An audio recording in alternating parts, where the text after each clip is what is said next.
Hi, I'm your host Vasco Duarte. Welcome to the Scrum Master Toolbox podcast, where we share tips and tricks from Scrum Masters around the world. Every day, we bring you inspiring answers to important questions that all Scrum Masters face day after day. Hello everybody, welcome to one more week of the Scrum Master Toolbox podcast, and this week joining us from the UK is Ravi Jay. Hi Ravi, welcome to the show. Hi Vasco, thanks for having me. Absolutely. So Ravi started his career as a mainframe developer back in 2004 and was introduced to Agile in 2007. He went from hating Scrum Masters to loving Kanban very quickly. I'm sure many people have experienced that, but became a believer in Agile methods after learning by losing money implementing SAFe in his London-based startup in 2011. Over 16 years, Ravi has specialized in driving value out of complex software, hardware, firmware, and organizational change programs using various large-scale agile and traditional methods across industries. He enjoys spending time coaching and building teams that create products people love to use. So, Ravi, that was a short intro to you and what you do. Tell us a little bit more about yourself and how did you end up becoming a Scrum Master? Thank you, Vasco. Delighted to be here. Thanks for having me. My origin story is from 2007, Vasco, and it is rather an embarrassing one. I was living at Gothenburg in Sweden when I got introduced to Scrum and agility more broadly. Being a developer, I despised having to think about the why behind the what I was doing. After university hours, I was at work to cut some half-decent code so that I could make enough Swedish crowns to go join a fun student party later. It was going well until our Scrum Master had to return after her Erasmus program to her parent university at the Netherlands. Since at that time, I was the most senior developer, I was expected to pick up the role. After all, how hard can moving a post-its on a whiteboard be, right? Right? I've heard that before. At this point in time, all I had gone through was a sheep dip in Scrum and had seen where the mechanics of Scrum. Naturally, I copied everything she was doing without understanding why she did what she did every time we were at work. To be honest, it was such a disaster. For example, I would insist in us all standing up at a stand-up, but not worry about standing there for an hour listening to someone grumble endlessly about how another developer's commit had caused a regression defect. It took me 2 whole sprints to realize that there was something going awry. This is when I started clocking, Vasco, that I was a Sino, Scrum Master in name only. And I was doing Scrum to people rather than being a Scrum Master. I think this was my first step towards, to your point, in air quotes, becoming a Scrum Master. Yeah, absolutely. There's a lot of, I would say, patterns that I can recognize. Definitely the doing the stand up by standing up, but then not really worrying about how long it takes is a great example of how we get started. We start copying the tools, and of course, then later on we will potentially understand them, hopefully. But we start copying the tools, and although that can be problematic, and we all fail, I'm sure, it also brings a lot of learnings, right? I'm pretty sure that after those few weeks where you started to detect like, hey, something's going wrong, I'm sure you had a lot of learning moments. And maybe that's what we're going to talk about next. We do want to dive into one of those learning moments for you as a Scrum Master, Ravi. So tell us that story, the story of a failure as Scrum Master and what you learned from that. We'll dive into the details later, but tell us the story first. So I would just say quickly add I've learned a lot from exposure to situations where agility was needed, and there was no software development involved. And to button up the last topic, Vasco, I'll be honest. After 16 years, I don't think I have become a Scrum master, but every day is a school day, right? And every day I'm learning something new about agility. Although some days a little more than others, Vasco. Now, to your point about the difficult situation and the learnings, right? I think every situation was difficult. In fact, I will struggle to find a single situation that was easy, if I'm being honest. Primarily, this is because I get deployed when there is a fire at a client. So my first task is usually to wrap my arms around the problem and get the situation under a perception of control.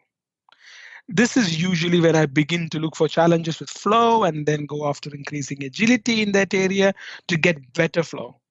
Now, this is always hard for me. Not because DevOps or tooling or environments or hardware configuration or budgeting. It is usually because us, people, are so different.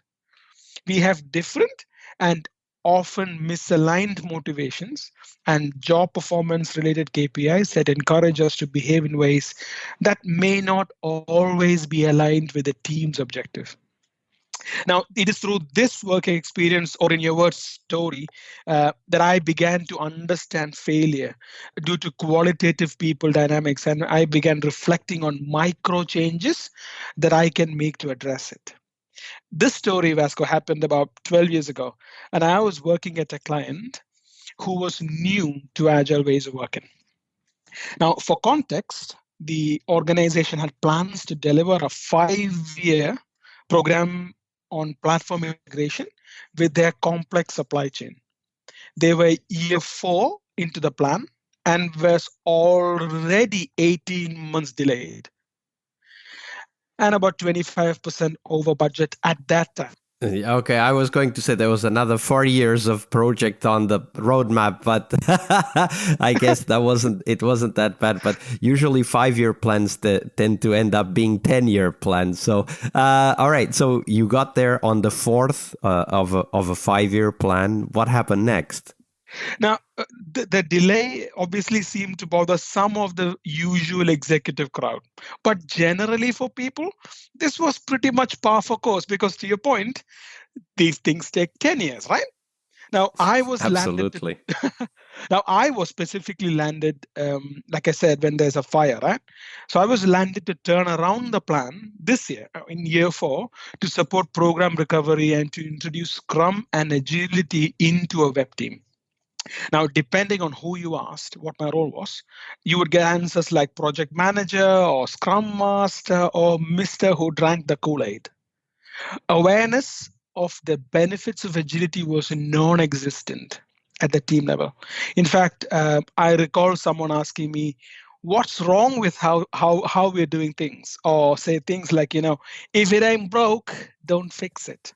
And of course, nothing is broke in a 5-year plan, right? Uh-oh. Exactly right. Exactly right. Now, naturally, I went on autopilot, doing things that I know best, which are to start reporting facts and tried my best to ensure that my messages were not watermeloned out of exec reporting. Of course, I failed because people were genuinely scared of telling the truth. Meanwhile, I tried to introduce Scrum to a 40-member team of teams via bite-sized trainings and learning through doing Scrum ceremonies.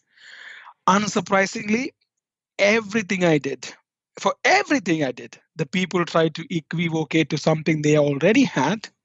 And I'd hear things like, oh, that's just a different way of saying the same things. Yeah, it's exactly the same as we did before. You're just calling it a different thing. Kool-Aid. Since this was pre-Jenkins era, Vasco, I got some budget to introduce testing in local machines before developers committed code into the main branch or for weekly deploy for formal integration testing. Now, the team observed a lower number of defects reported in SIT because they were caught on their local machines. Interestingly, this was good for us. But within the context of larger problems, these were neither highlighted nor celebrated. People were generally thinking about their end of year performance management conversations and preparing decks in their normal way for how they will be assessed. Now, obviously, talking about reduced defects was not a good thing, as they were expected to have none in a fear of failure or a blame culture. So that did not go how I wanted it to. No, of course. But as a Scrum Master, I can imagine that, those things are happening. You look around and you're like, all right, but where should I focus? I mean, I'm just imagining myself in that situation and looking at a 5-year plan that is at least 18 months late versus introducing Agile into the team. It's kind of like, it's a no-brainer that introducing Agile into one team is not going to have any impact, right? No. But you feel warm and fuzzy talking through your large organization structure. I'm pointing to that little red dot and saying, we are agile. So, but what was like for you as a Scrum Master? Was that your failure? Like, what was your contribution to that story? So now we had our blockers and work visualized in a big visual information radiator. We improved the collaboration between the BA, developers, and manual testers, and we had lower number of defects hitting SIT. Now I saw, instead of this, in spite of this, I saw people being quick to hide their blockers from the board, like literally remove the post-its when the line manager walks by, etc. By the time I realized that no amount of good Scrum practices, common sense, tooling, and solid engineering practice could change culture. We had spent a year, and the plan was slowly getting back to where it should have been because we had lower number of defects in SIT. We had additional less time in fixing things. We didn't have to. So the fire was no longer burning, and slowly this culture of having tests got spread into other teams. So as generally engineering practices got better. The fire was no longer burning. The plan was slowly getting, now it was around 15% delayed, which is okay, right? For a project of this size. Now I got moved into another project, and the people fell back to doing what they do, and all the fashion and agility just disappeared, Vasco. And I felt like I had failed to introduce Scrum sustainably. Strangely, even though the outcome was achieved, the outcome being getting the plan back on shape. Right? Now, this is when I learned culture eats strategy and Scrum for breakfast, and that I had a lot to learn in terms of sustainable agility, Vasco. So maybe we're running out of time for today's episode, but what might be some of the things that you now apply in order to try to get there to that sustainable agility as you described it? So I would say two things. One, I should have had the maturity to say, listen, introducing agile and agile methods to such a small scale without even thinking about flow is a pointless exercise. Now you could change tactical, you could fix tactical issues, but you're never going to change the underlying problem. Number one, and be honest about it, even if you're going to lose your job, right? Number one. Number two, if the answer to that question is, well, tough, get on with it, then I would actually try to engage with the other Scrum Masters and do a little more of what I did, e.g., do very good engineering practices and operate within our remit and deal with things that you can change and not worry too much about things you cannot control, and hope that the good practices over a longer period of time will actually change people's behavior enough and give them benefits, e.g., answer the question, what is in it for me? So if I was doing it now, I would really think about what's in it for me from the team's perspective and begin to answer those. And for me, that is the only way to introduce sustainable agility, Vasco. Yeah, for me, so definitely, I what you said resonates, and I would kind of remind our audience that very often there's a lot of other things we can't change, and as you said, focusing on what we can change matters.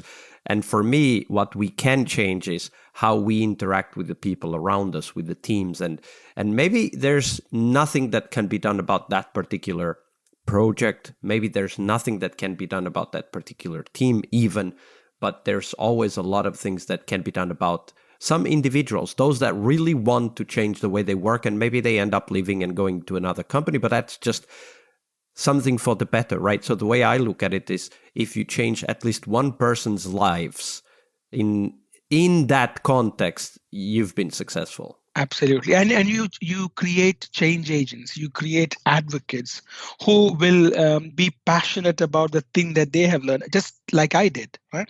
I was a convert. I went from hating Scrum to loving the value that I get by practicing Scrum, not Scrum itself, but not loving Scrum itself, but loving the value that I get from doing the right things in the right way.